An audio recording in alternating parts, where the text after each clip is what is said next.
All right, Lieutenant. What's the meaning of this? Just 1 minute, sir. I'm looking for a K. Ah, here it is. Columbo, I warned you. Yes, you did, sir. And I want you to know that I didn't take your warning lightly. But I have no choice, sir. You see, I don't think Mr. Deschler killed your wife. I don't think he even met her. I think you arranged everything. I think you arranged the false kidnapping, the ransom note, the telephone call. I think you lured Mr. Deschler to the junkyard, and I think you shot him. Of course, you can prove all of this. You see this newspaper? This is the same edition of the newspaper that the letters and words for the ransom note were cut out of. I'm trying to reconstruct that note. Need any help with your spelling, Lieutenant?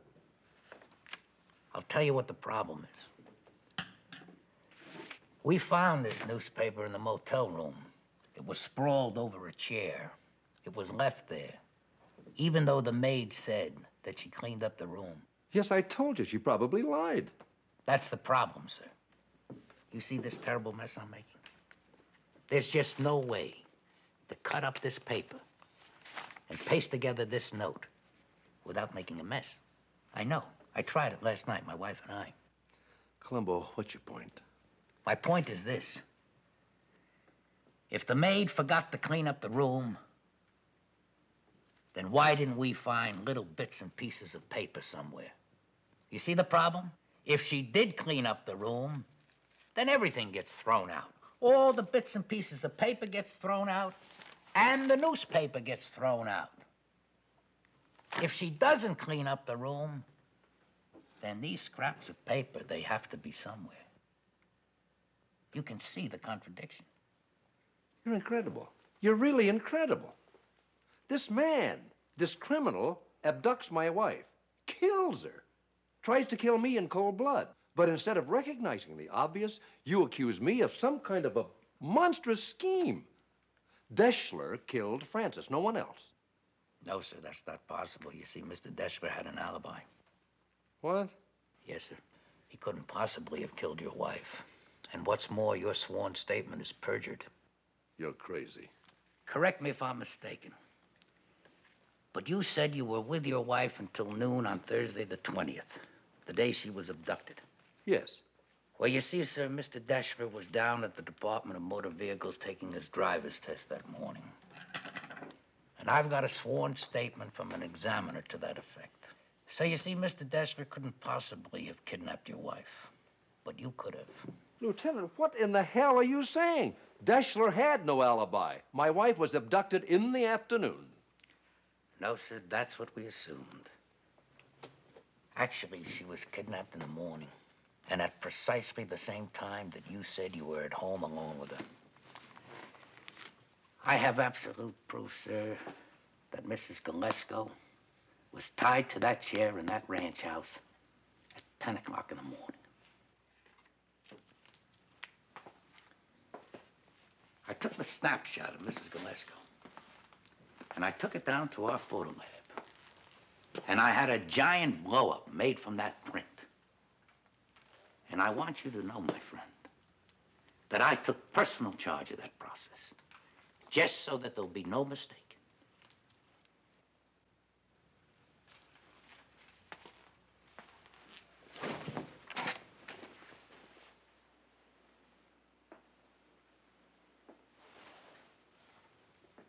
You see that clock in the background?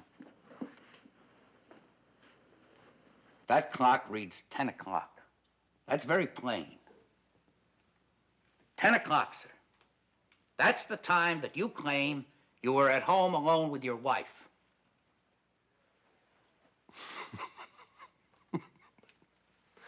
Oh, Lieutenant, you're priceless. You're a gem. You're a little flawed, and you're not too bright, but you're one of a kind. I think that's a very incriminating piece of evidence, sir. Evidence? Don't you see what you've done? You've taken that picture and you have reversed it. Sir? You have made a mistake, Lieutenant. In the process of enlarging that photo, you've turned everything around. The clock doesn't say 10. It says 2 o'clock. Well, can you do that? Is that possible? It certainly is. I don't understand.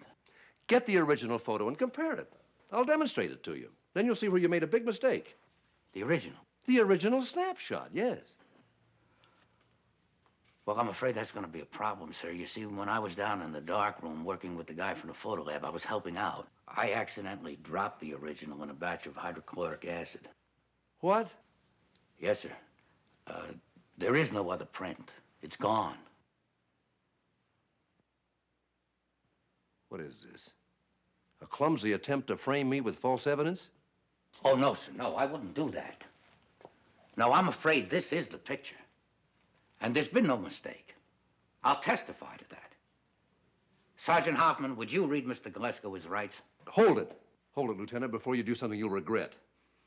I hate to disappoint you, but you have proof of my innocence despite your clumsiness. Sir? We don't need the original snapshot. The negative will serve the same purpose. Look at that negative in the back of the camera, Lieutenant. It proves I'm right. Were you a witness to what he just did? Yes, Lieutenant. Were you a witness to what he just did? Yes, sir. Were you a witness to what he just did? Yes, I am, sir. Witness to what? You just incriminated yourself, sir. You've identified the camera. That's right, sir. That's what you did. You see, you didn't pick out this one, or this one, or this one. You didn't touch any of these 12 cameras. You picked that one. Yes, this is the camera that was used to take your wife's picture. But you would have no way of knowing that. Or of knowing that this negative was in the back of this particular camera unless you'd taken the picture yourself.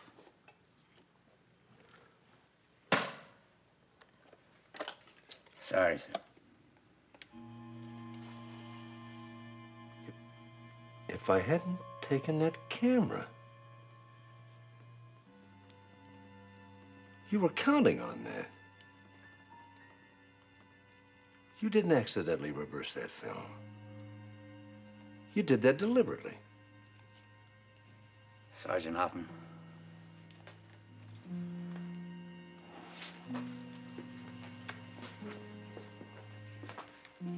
You have the right to remain silent.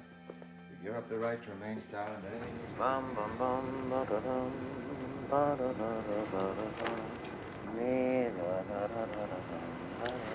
You wanted to see me, Lieutenant? Mr. Danziger. Yes, sir. Very happy to see you. Look at this, sir. Look what the captain found. He found the gloves. Well, I'm delighted for you. Now, if you can find powder marks on them, you've got your final proof, haven't you? Yes, sir, it certainly will. And that will prove that the whole thing was planned. Case of premeditated murder.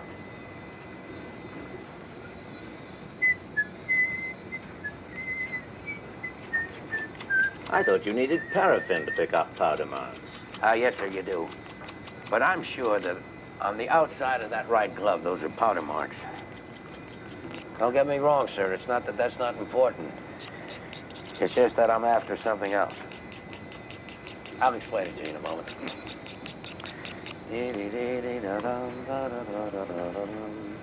What I'm after is not on the outside of the glove.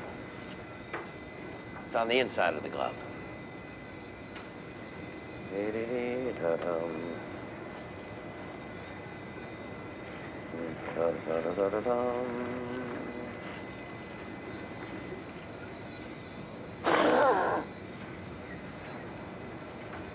You see, if the killer had wore leather gloves, all we could hope for is powder marks. But surgical gloves, they're different.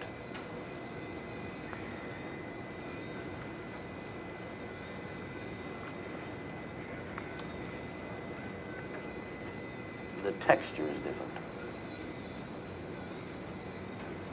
The texture retains both fingerprints and palm prints.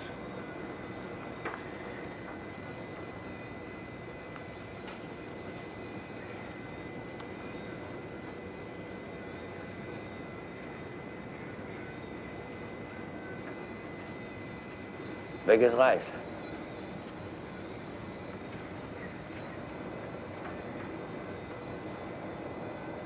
Big as life.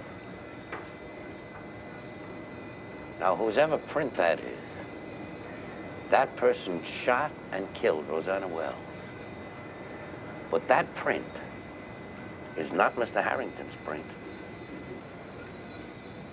No, sir.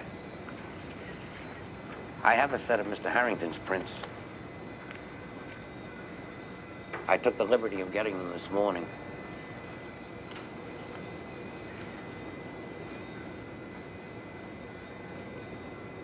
No, they don't match.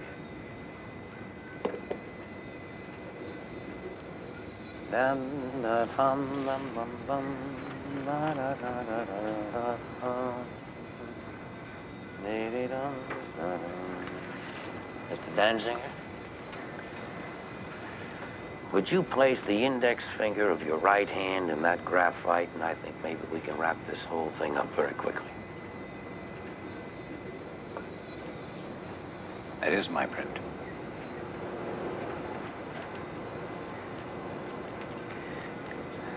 Lieutenant, suppose I told you that I deliberately placed those gloves in the fire hose. You, sir? Why in the world would you do a thing like that? Yes, sir. Why would you do a thing like that? But there were powder marks on those gloves. Doesn't that mean that they were used when a gun was fired? Yes, sir, it does. That would mean that you would have had to have found the gun, gone someplace where a shot couldn't be heard, fired the gun, taken the gloves and hid them under a fire hose. For what reason?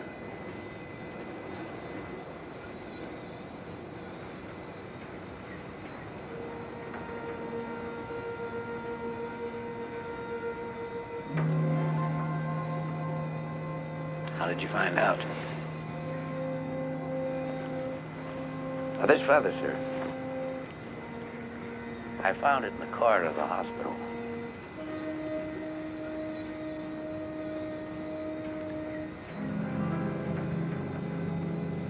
That could have come from any pillow in a hospital room. No, sir, they don't use feathers and pillows in hospitals. They cause allergies. All the pillows in the hospital are made of foam rubber. I'll tell you about this feather.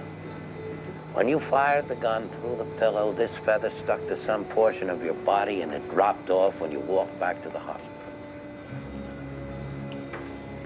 The police launch is coming alongside, sir. Escort Mr. Danziger to the lower deck. Yes, sir. Hand him over to the officer in charge. Very good, sir.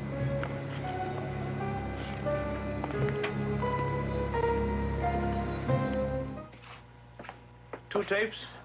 Yes. What is it? One is the arrival of the security guard, and the other is the shooting of your mother-in-law. You mean the tape I gave you, you cut? Yes, sir. Would you play them? Which first? Both at the same time.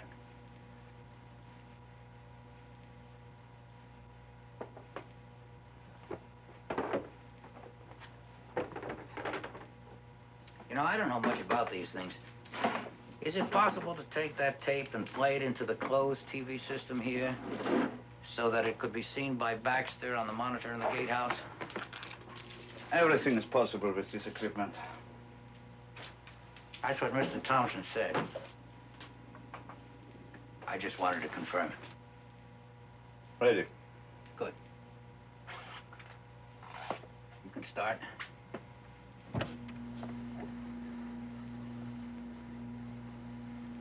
Freeze that. Freeze this.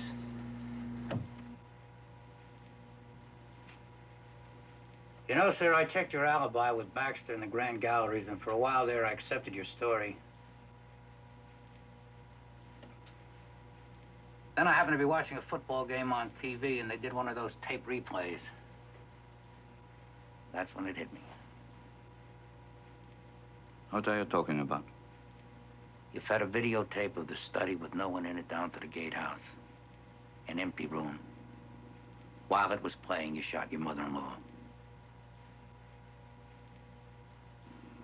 Then you set the machine to feed the murder tape. This tape here. Into the closed-circuit system so that Baxter would see it after you arrived at the art show. All you required was an automatic timer to start the tape at the right time. This is amusing theory, Lieutenant. But just a theory. I wouldn't say it if I couldn't prove it. You see that? What? Compare this spot with this spot. Do you see the difference? No. You're right, it's hard to see. I almost missed it myself. But if you look very carefully, you'll see that this spot on this monitor is lighter in color than this spot on this monitor. And that's what caught my eye. I thought at first it might be a reflection. But I had to be sure.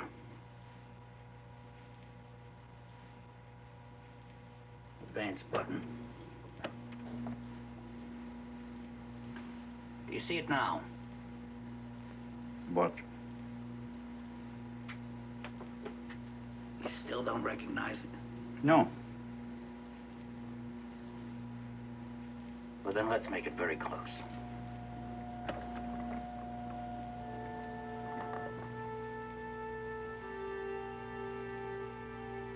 Harold, that's your invitation to the art gallery.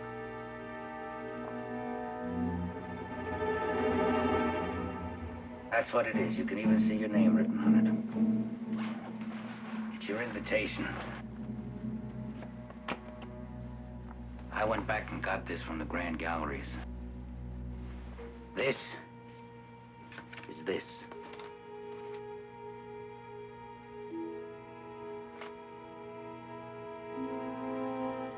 This is what you presented at the art show the night of the murder. The problem is it was on the desk immediately after the shooting. How did it get to the art gallery? By your own testimony, you took it there. But in order to get it off the desk, you practically had to step over the body. That woman was shot before you left the house, and you shot her.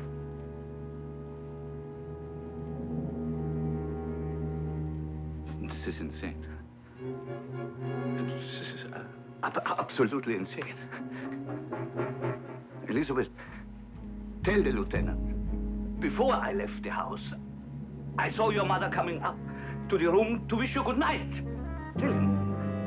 I saw her alive before I left. Tell him, Elizabeth!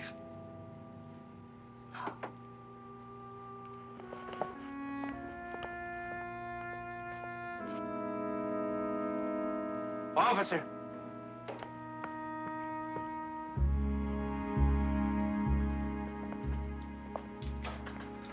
This won't be necessary.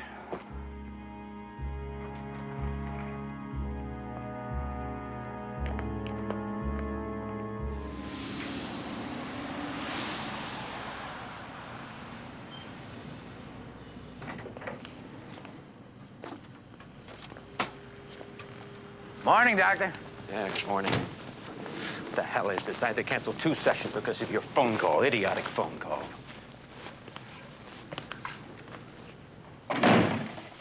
I'm sorry, sir. I thought it was important. What do we got here? The famous Ritz brothers? Sergeant Kramer, Officer Hendricks, Officer Get on O'Brien. with it. May I have that paper? You wanted me to let you know when I had proof.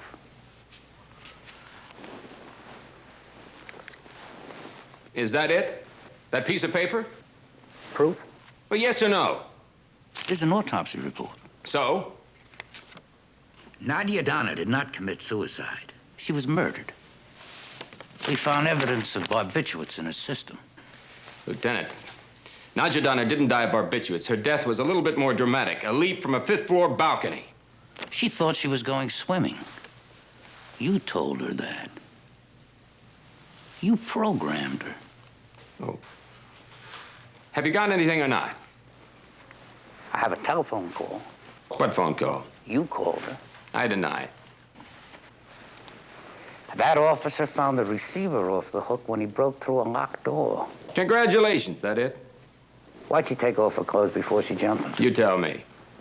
Why'd she put her valuables in her shoe? Because she thought she was going swimming. Lieutenant, forgive me for interrupting. We could speculate all day on how Nadia Donna died. Wouldn't mean a damn thing. The problem with your theory is you have no proof, do you?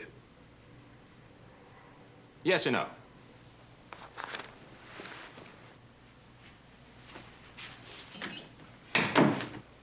You're under arrest. What for? Murder. You better have a warrant. I have it.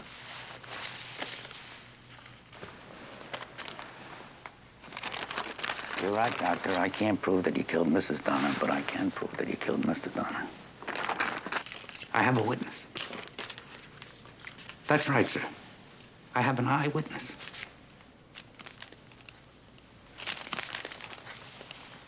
Officer.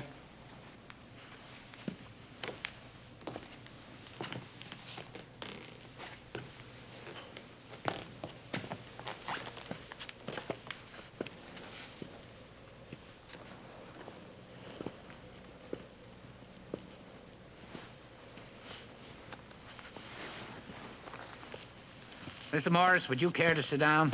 Certainly, Lieutenant. Mr. Morris, do you live around here? Yes, sir. Short distance up the highway. Dr. Collier. You need a match, Lieutenant? Thank you. You're welcome. Dr. Collier, do you recognize this man? No, I do not. Mr. Morris, besides myself, have you ever seen anyone in this room before? Yes, sir, I have. Under what circumstances? I was walking along the coast highway Monday, getting some air, when a car suddenly came speeding out of the Donner driveway. The driver saw me at the last minute and skidded to avoid me. Then he drove off. And this driver, did you get a good look at him? Yes, sir, I did. Was this man standing here? What time was that? It was around 5:30. I checked my watch. And you were certain that the man that you see standing here in front of you was the same man that you saw drive out of the Donner driveway? Positively. He was driving a late model Mercedes, a coupe, blue. Beautiful, Lieutenant. It's a gallant effort. I beg your pardon? Oh, come now, Lieutenant. That man couldn't see me or my car. He didn't see anything. He's blind. Blind? I must admit, your little charade was very good. The way you had him come in, sit down, offer you the matches, identifying where I was standing by my voice. What makes you think he was blind, sir? Did you see a blind man on the highway that day? Of course not. You and I both know I was miles away from here when Carl died. But I do have a little medical training. You can tell by looking at him. Cast in his eyes. The way he moves. But don't take my word for it.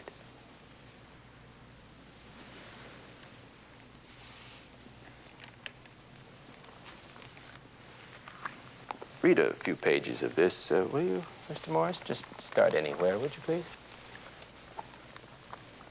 Always pack a bulky sweater and some heavy underwear. Even in the spring, the mountains can get pretty cold at night. Yeah, read that. Surely it is the most beautiful of all sports. He's blind. He's blind. Mr. Morris?